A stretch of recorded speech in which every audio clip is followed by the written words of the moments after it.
Je remercie Jean-Jacques Casteret et l'INOC pour cette invitation et je dois préciser tout de suite que je ne suis ni ethnologue ni musicologue, je viens de la sociologie politique, je m'en excuse, et l'essentiel de mon activité de recherche porte sur des sujets bien distincts. Donc, je conserve néanmoins ce que j'appelle mes recherches clandestines, une ligne de recherche personnelle sur, disons, les transformations historiques et sociales de la fête et des traditions dansées au Pays Basque Nord, au Pays Basque de France, avec un projet de livre dont l'un des chapitres porterait sur l'évolution des usages sociaux de la musique à danser, disons. Et c'est sur cet aspect que je voudrais intervenir aujourd'hui, à partir d'un premier jet du chapitre en question. C'est une démarche qui est doublement motivée, d'abord parce que sur le plan méthodologique, je pars du constat d'une relative étanchéité dans le cas basque français, de la littérature ethnographique d'un côté et de la littérature historique de l'autre, sans parler de travaux sociologiques obnubilés par la question de l'identité ou par les formes contemporaines de pratiques, parfois très anciennes. Deuxième lacune, c'est l'absence d'une histoire sociale des pratiques musicales et dansées en Pays Basque Nord. Il nous manque pour la musique à danser ce que Denis Laborde a fait pour le bertsolarisme, donc l'improvisation chantée. Et si les danses, la danse traditionnelle, ont fait l'objet de recherches systématiques et à plusieurs égards définitives, de Jean-Michel Guilcher et Miguel Ángel Sagaceta, pour n'en citer que deux, la fonction et le statut de leurs accompagnateurs musicaux n'a pas fait l'objet, me semble-t-il, d'une étude aussi spécifique, côté nord. Côté nord, dis-je, parce qu'il y a maintenant des travaux intéressants au Pays Basque Sud sur l'histoire sociale des musiciens traditionnels. Je pense aux travaux de Sanchez Equiza, Xavier Bicandi, Michael Aramburu et quelques autres. Voilà. Pour répondre à cette double lacune, je propose de dresser un très bref séquençage historique de l'évolution des usages donc de la musique et des musiciens traditionnels depuis la fin de l'Ancien Régime jusqu'à la Deuxième Guerre mondiale, en gros. Faute de temps, je m'arrêterai à ce moment-là. On pourra revenir sur les transformations ultérieures dans la discussion. Je prendrai mes exemples dans l'ensemble du territoire, même si mon terrain de prédilection est le Labour intérieur et la Basse-Navarre proche, précisément parce que c'est une zone qui a été assez peu analysée sous cet angle-là, à la différence de terroirs plus prestigieux comme la Soule. Et la thèse que je défends dans le papier est très très classique, elle a été étayée sur bien d'autres terrains. Il s'agit essentiellement de se demander en gros comment le musicien tout court est devenu progressivement un musicien traditionnel, faisant ainsi osciller son statut entre une certaine marginalité sociale et puis un emblème identitaire. Et je distinguerai de façon chronologique deux périodes qui correspondent à autant de figures de musiciens, et à chaque fois, plutôt qu'une avalanche de données, j'essaierai plutôt de souligner quelques problèmes méthodologiques. La première figure, c'est celle du ménétrier, donc moi j'appelle un peu comme un marginal nécessaire. Et l'idée ici, sur le plan méthodologique, consisterait à s'interroger sur le statut social des musiciens de danse, c'est à eux que je m'intéresse, avant, au fond, qu'ils ne fassent l'objet d'une sorte de découverte. Certains parleront d'invention par les mouvements romantiques, régionalistes, puis nationalistes, aversalais, etc. Bon, évidemment, on a là tout un pan de recherche qui considère la place du musicien dans la société d'ordre et la société forale, dans le cas basque de l'Ancien Régime, et ses prolongements au XIXe siècle, où le musicien est à la fois indispensable à la bonne tenue des fêtes et cérémonies, tout en relevant, me semble-t-il, d'un statut social assez subalterne. Et c'est sur cette période que moi je me trouve confronté à un problème majeur de source et où j'ai beaucoup à apprendre des historiens, donc je voudrais devenir votre apprenti sur ce plan-là, parce que dans le cas basque, en tous les cas, on peut approcher, je crois, les dispositifs de contractualisation des musiciens par les comptes des villes, des corporations, des confréries, par exemple à Bayonne pour la fête Dieu, soit pour les processions religieuses, soit pour diverses occasions. Ici c'est une danse en chaîne bayonnaise à Pamperuc donnée par la nation juive du quartier Saint-Esprit de Bayonne en 1781, soit pour les entrées des personnalités aussi. Ici, on a des tambourins et des tambours qui sont à Bayonne pour l'une des entrées, soit en 1823, soit en 1828. Donc, mais aussi d'autres fonctions des musiciens, comme accompagner les corvées collectives, par exemple. On trouve ça dans les contes. Premier biais, c'est que la documentation est plus riche, encore que je pense qu'elle est très pauvre dans le cas basque par rapport à d'autres cas en France, pour les villes, c'est-à-dire ici essentiellement Bayonne et Saint-Jean-de-Luz-Cibourg, que pour les villages et vallées, qui deviendront pourtant ensuite les refuges de la tradition, disons. Alors, on a aussi quelques pièces judiciaires qui permettent de repérer quelques pratiques et quelques profils de musiciens. Moi, j'ai beaucoup utilisé les sources judiciaires pour mon chapitre sur les charivaris, mais elles contiennent parfois des informations sur la musique à danser. Bien sûr, les sources deviennent plus nombreuses pour le XIXe siècle, et où on a aussi le regard de l'État sur les pratiques populaires qui s'affine et qui est intéressant. Le croisement des différentes sources permet néanmoins de travailler sur le rapport entre les ménétriers et le pouvoir local, avec un rôle à la fois attestataire et contestataire selon les contextes, le rapport entre les ménétriers et l'autre institution centrale dans la gestion des dispositifs festifs, c'est-à-dire la jeunesse, ou plus exactement les sociétés de jeunesse, qui sont constituées par une partie de la jeunesse masculine célibataire, qui s'associent, qui cotisent pour payer un tambourin ou un violon, non seulement pour les jours de fête, mais aussi pour jouer tous les dimanches entre la Pâque et l'Avent.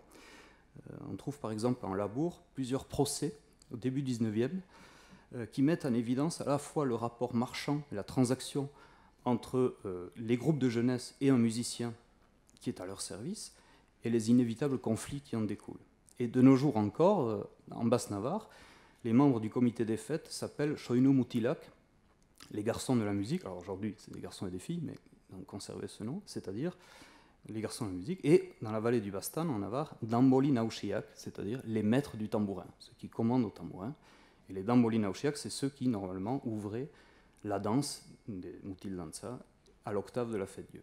Donc il y a un rapport du ménétrier au groupe de pairs et à l'argent qui, dans le cas basque, reste encore à étudier. Ce rapport à l'argent, il est directement lié à la condition très modeste de ce ménétrier, pour peu que l'on puisse en juger, disons, par les quelques trajectoires biographiques que moi j'ai pu reconstituer, surtout au XIXe siècle, notamment en milieu rural. Donc je serai beaucoup plus prudent sur l'Ancien Régime. Je sais qu'il y a eu une corporation de musiciens à Bayonne, et on a quelques exemples qui montrent une plus grande perméabilité entre les musiciens et les milieux bourgeois de cette ville commerçante, seulement.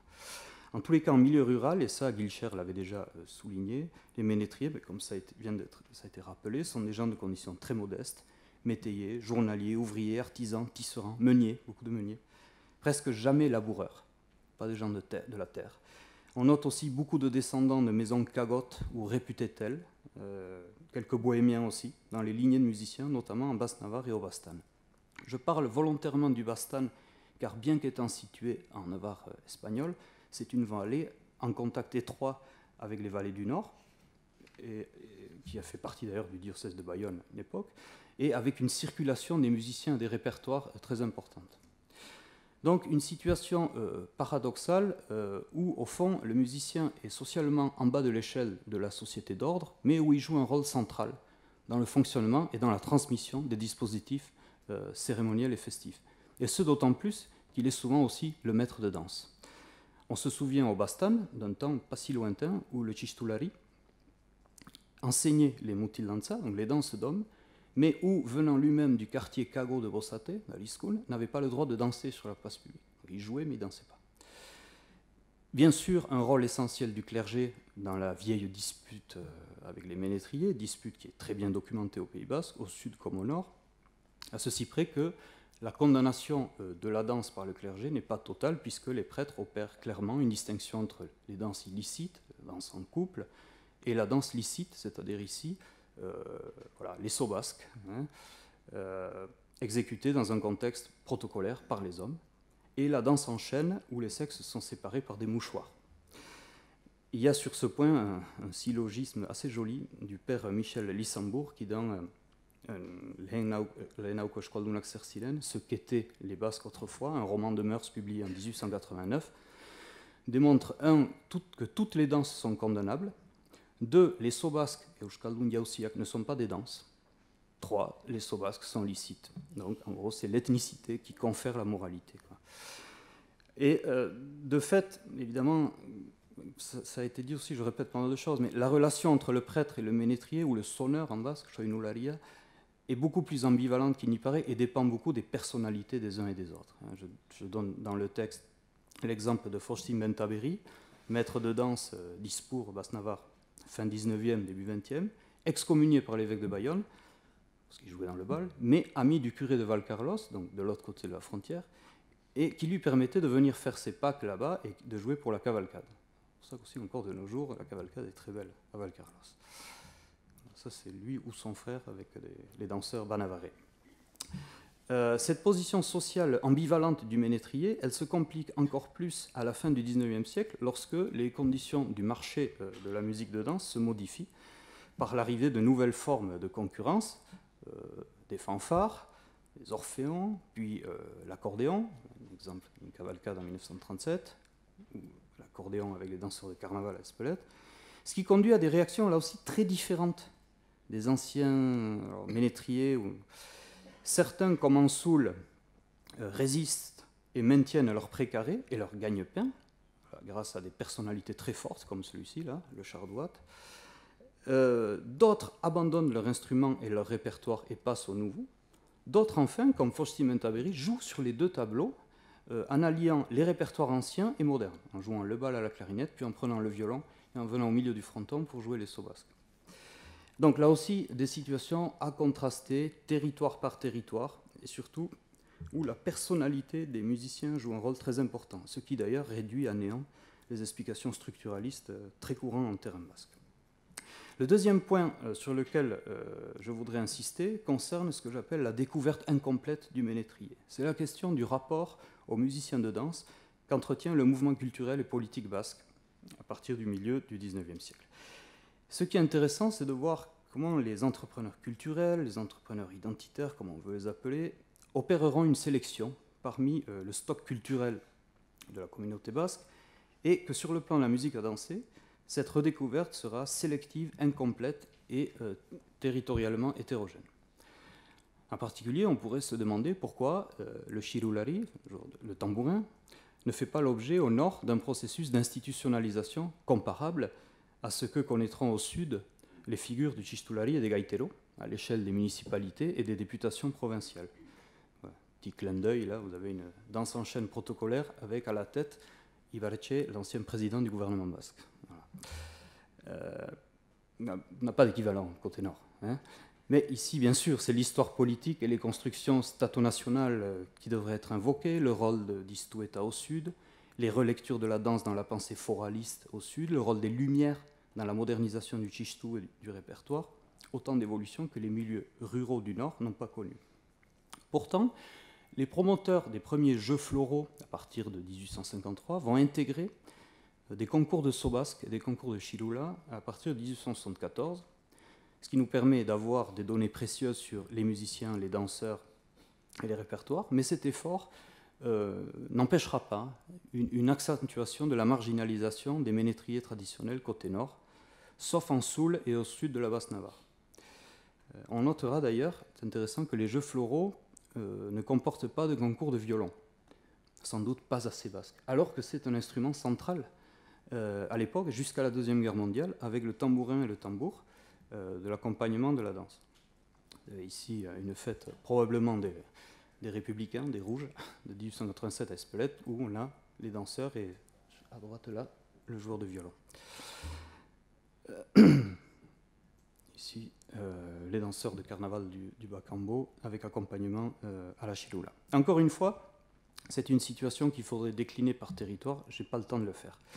Si on avance dans le temps, si on y va un peu à la hache, à compter des années 30 et parfois dès les années 20, sous l'influence du Pays basque sud, un nouveau modèle voit le jour, celui des groupes folkloriques. C'est un nouveau modèle organisationnel qui souvent est porté par la paroisse et non plus par la jeunesse comme institution, et qui mettra en scène, dans une logique scénique de spectacle, les danses des 7 provinces basques. Souvent, les joueurs de chichtou, donc l'instrument du sud, les chichtulari de ces groupes, sont les prêtres eux-mêmes. Ils sont parfois aussi collecteurs, alors que leurs aînés condamnaient fermement les ménétriers. Et évidemment, ce mouvement s'accélère après 1936 avec l'arrivée des réfugiés de la guerre civile espagnole, qui montent des groupes de danse sur la côte basque. Au sein même de la province du Labour, les situations sont mêlées, puisque sur la côte urbanisée, ce modèle folklorique va se développer, d'autant plus que le système traditionnel est très affaibli. Donc il y a un vide, quelque part, à remplir. À l'intérieur du pays, en zone plus rurale, le nouveau système folklorique et l'ancien système coutumier coexistent, soit de façon parallèle, soit en s'entremêlant. Je prends simplement, pour terminer, l'exemple de mon propre village, qui est Itsasou, situé en labour intérieur, au lendemain de la Deuxième Guerre mondiale, pour terminer. On a trois systèmes qui coexistent, au fond. On a d'une part un groupe de danse folklorique, que vous voyez ici, monté par des réfugiés biscayens, venus de Biscaye, des réfugiés républicains et du Parti nationaliste basque, qui ont enseigné aux jeunes d'Itsasu des danses du Sud. Là, les costumes, c'est des danses de Biscaye, de la région de Durango, au son du chichtou. Voilà. On a, à côté de ce groupe, le cycle festif traditionnel qui est toujours en place, c'est-à-dire carnaval, fête-dieu, fête patronale, occasionnellement des parades charivari, des cavalcades. Voilà ici la fête de la garde nationale de la fête-dieu en 1938, parce que vous savez que, je n'ai pas le temps d'expliquer, mais bon, c'est une partie de la fête-dieu de la jeunesse danse dans l'église et pendant la procession, et qui continue d'être organisée par la classe d'âge masculine, qui passe contrat, alors c'est intéressant, non plus avec un shilulari, mais avec une clarinette et un piston, pour ces occasions-là. Il y a eu une évolution là. Voici une autre fête-dieu, toujours à Itsasou en 1911. Et puis, troisième élément qui est un joueur de shilula, donc la flûte à trois trous locale, il s'appelle Manesteyuri, qu'on appelle Shuurene Koichua, l'aveugle, s'il était aveugle, de la maison Shuurenia, et qui lui ne joue plus que pour la jeunesse de son quartier, un quartier de montagne peu retiré, qui ne joue plus qu'à la sortie de la messe le dimanche contre l'auberge, sans pour autant intégrer la musique officielle qui est réglée par la jeunesse. Puisque la shilula, alors que, on voit ici, enfin, vous ne le voyez pas, mais elle faisait partie de la musique officielle de la Fête-Dieu jusqu'en 1907, a été remplacée ensuite par la clarinette. On le voit mieux ici, voilà. La shilula tambour, c'était et probablement à une époque un violon. Voilà. Donc, elle a disparu de cette musique officielle et lui continue à jouer dans des occasions comme ça, un petit peu à la marge, quoi. Donc une sorte de marginal apprécié, disons. Voilà. Ça c'est une parade charivarique à Itsasou, une cavalcade au début du XXe siècle. Et ici, une autre parade charivarique à Lousois dans les années 50, et avec des danseurs. Donc, trois usages qui coexistent pour trois rapports à une tradition en mouvement et trois rapports à la notion de transmission. Voilà. Et la situation se complexifiera encore dans les décennies suivantes. Je m'arrête là. Merci.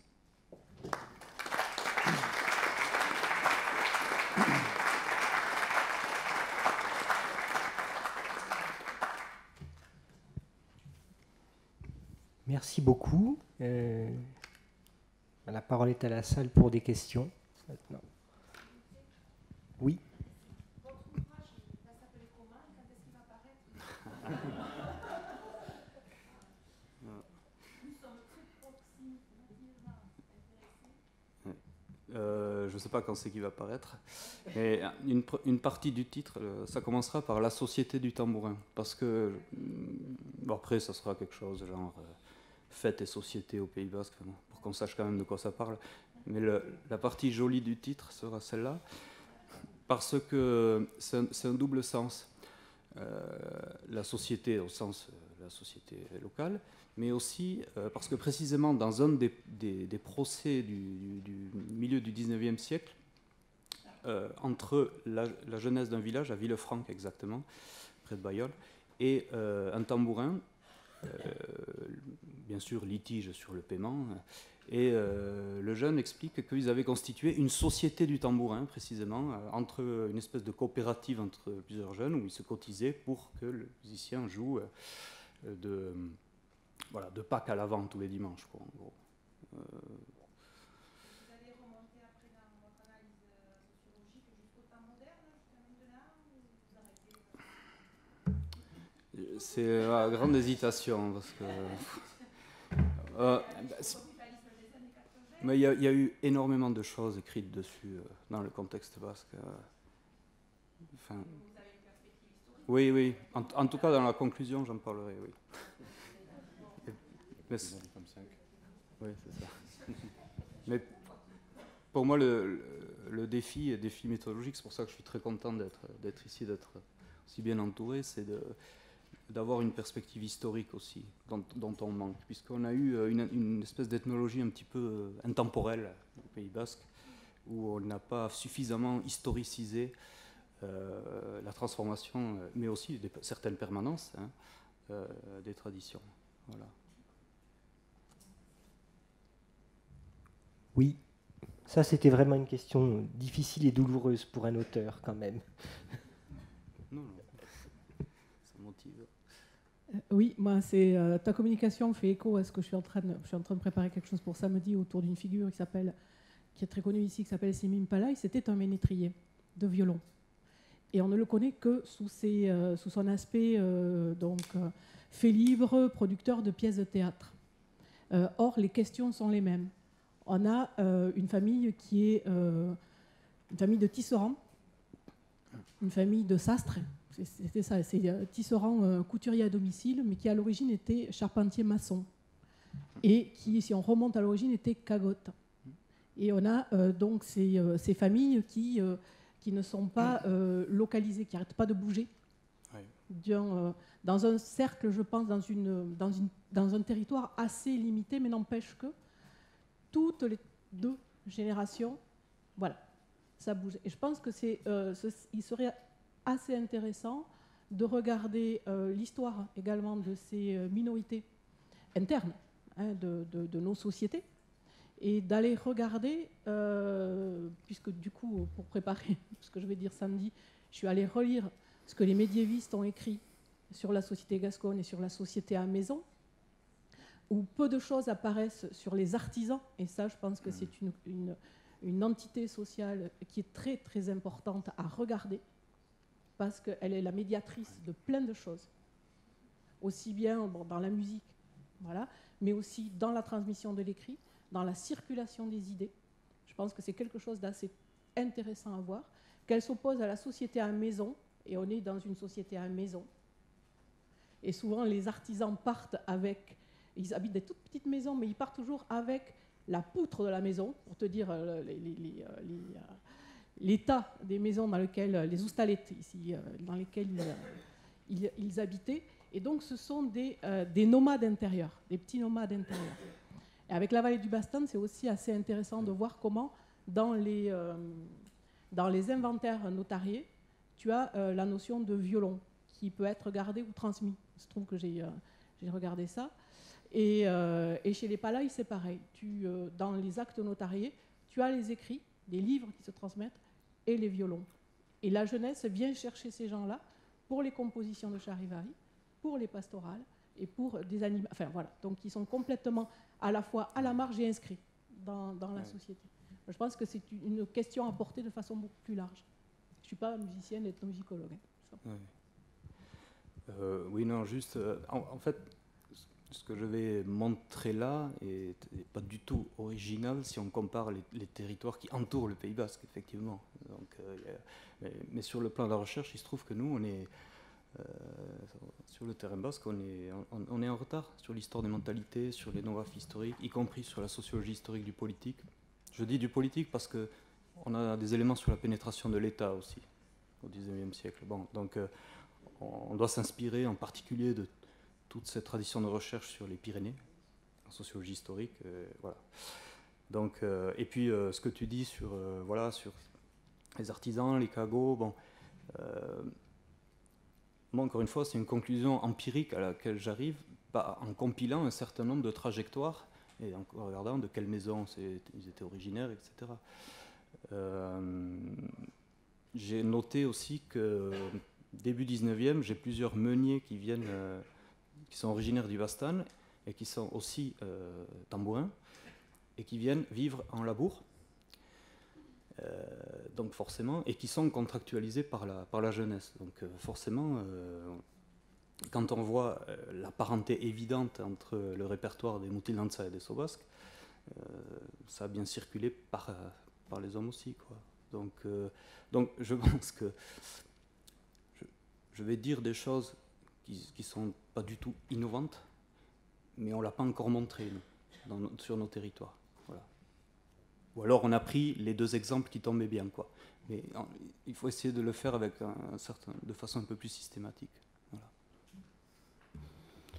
Moi, je suis vraiment ravi de rencontrer quelqu'un qui travaille sur les ménétriers, parce que depuis le temps que je fais ça, et que j'ai eu l'impression d'être seul pendant je ne sais pas combien d'années, mais ça, c'est vraiment très très plaisant, très agréable. J'ai peut-être une remarque plus générale sur la question de la marginalisation, en fait, la marginalité. Parce que c'est vrai que les ménétriers ont une pratique musicale qui est sous contrôle. Il y a la question du licite et de l'illicite. Il y a même des moments dans l'année où on ne doit pas jouer de la musique, en principe, et évidemment, c'est bien qu'ils continuent à le faire. Donc, non seulement c'est illicite, mais ça devient parfois carrément clandestin, voire interdit. Hein. Bon. Ça, on connaît ça. Mais on sait aussi que certains ménétriers qui côtoient les pouvoirs, parce que ce sont des musiques des pouvoirs aussi, ne l'oublions pas, des seigneurs, des consuls des grandes villes, du roi, il y a des ménétriers à la cour du roi. Ces ménétriers vont être des gens qui vont terminer à des niveaux de considération et même de fortune personnelle absolument étonnants, quoi, pour la pratique musicale de l'époque. Il suffit de lire, par exemple, de regarder les dots que donnent les pères ménétriers à leurs filles pour voir des niveaux de fortune parfois assez considérables, alors qu'au départ de leur vie professionnelle, ces gens-là étaient au plus bas de l'échelle sociale. Donc il y a quand même des gens, il y a un ascenseur social pour les ménétriers, et je pense que cet ascenseur social va de pair, paradoxalement, ça détruit peut-être des idées reçues, mais va de pair avec l'itinérance. On a souvent associé itinérance à un certain nomadisme, à une certaine gueuserie, à la mendicité, etc. Bon, c'est pas faux, mais il y a aussi une itinérance qui est parfaitement opportuniste, de gens qui savent absolument où aller parce que là-bas est la meilleure cour, là-bas est le meilleur statut, là-bas est la meilleure église, le meilleur chapitre, etc. Et on a ces gens qui sont de vrais carriéristes, y compris chez les ménétriers, qui ont des carrières absolument planifiées, qui montent dans l'ascension sociale, dans l'ascension ménétrière de leur époque, quitte à changer de pays, quitte à aller faire la bande des 24 violons du roi en Angleterre, en Allemagne, en Suède, etc. Et on a même des tziganes en Europe centrale, mais aussi en Europe occidentale, au même moment. Vous en parliez, des tziganes, ça m'intéresse beaucoup. Qui, en Hongrie, par exemple, sont uniquement des musiciens des pouvoirs au XVIe siècle, pas du tout des gens qui jouent dans l'espace rural ou pour les communautés paysannes ou villageoises ou quoi. Ils jouent simplement pour les grands seigneurs. Ils ont été institués là, semble-t-il, par les Turcs. On est sous la domination ottomane. Ces gens-là ont une pratique complètement orale, mais jouent des musiques savantes. On nous dit qu'ils jouent des symphonies, alors pas dans le sens moderne musicologique, mais des musiques néanmoins du concert, des musiques de l'écoute. Et pourtant, on connaît évidemment leur rapport à l'itinérance et au nomadisme. Et on connaît la marginalisation aussi dont ils ont été les victimes.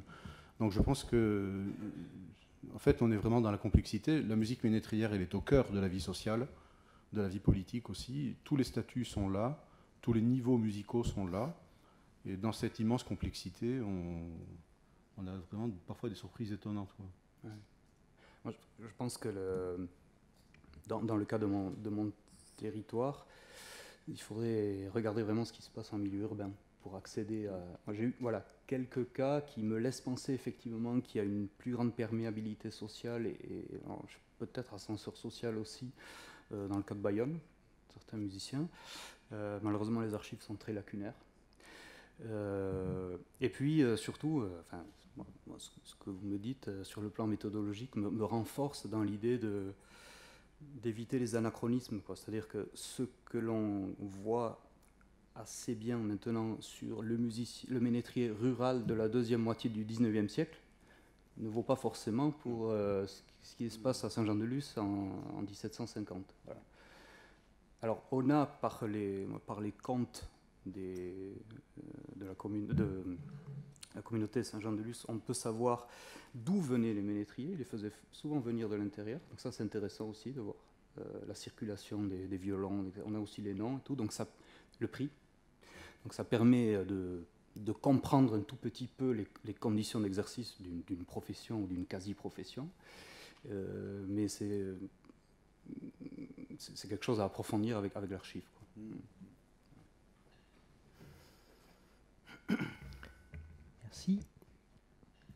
Autre question? Oui, merci vraiment beaucoup pour ta communication, même si j'avais eu un peu en primeur certains éléments. Je pense que tu n'as pas du tout à t'excuser de l'originalité ou de la non-originalité, parce que au moins en local, si on prend à l'échelle gasconne, voilà, ton travail va venir apporter une lumière qui vient du Pays Basque ou qui est à la fois un gasco-basque, puisqu'évidemment ces territoires sont très imbriqués, et ça va nous donner évidemment enfin, ça va éclairer les collectes qui ont pu être faites sur le violon en Gascogne, en Béarn, etc. Donc je sais que Jacques Baudouin est là, j'ai aperçu Jean-Claude Arbouzère voilà, qui s'intéresse particulièrement au violon en Gascogne et dans le sud Gascogne. Est-ce que tu as puisqu'on a quelques minutes avant la pause, je pense, quelques éléments à donner sur la temporalité de voilà, en labour, par exemple, la flûte à 3 trous, le tambourin à cordes, jouer ensemble ou de façon dissociée, jusqu'à quelle période ça se joue? Est-ce que c'est complètement balayé par le tchistou ou potentiellement, évidemment, beaucoup plus complexe que cela? Et de la même façon que voilà, sur la pratique du violon, si tu as quelques éléments, voire même techniques, je pense que ça passionnera certains d'entre nous.